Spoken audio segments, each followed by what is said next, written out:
તો વાત કરીએ હવે વાવ થરાદની તો વાવ થરાદના દિયોદર તાલુકા પંચાયત ચૂંટણી વિવાદ મામલે કોંગ્રેસ નેતા ઠાકરસિંહ રબારીએ સરકાર પર અને અધિકારીઓ પર ગંભીર આક્ષેપો કર્યા છે।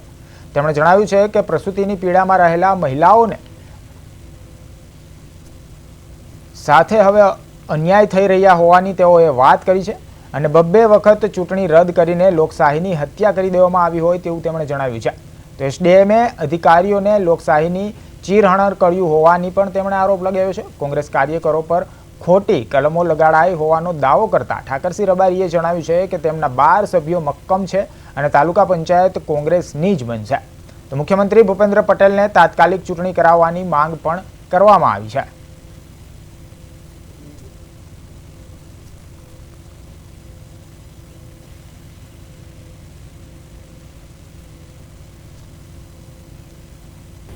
કે એક દીકરી પ્રસૂતિની પીડામાં હોય પરંતુ લોકશાહીની કहुઆવડ થઈ ગઈ કે બબે વખત ચૂંટણીઓ રદ કરવી પડે।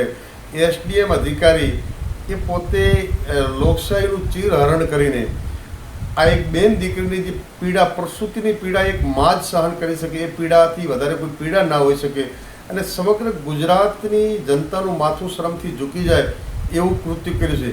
આ દિયોદરની સર્વ સમાજની પણ ગુજરાતની તમામ સમાજોને ગુજરાતની ગાંધીને સરદારના ગુજરાતનું અપમાન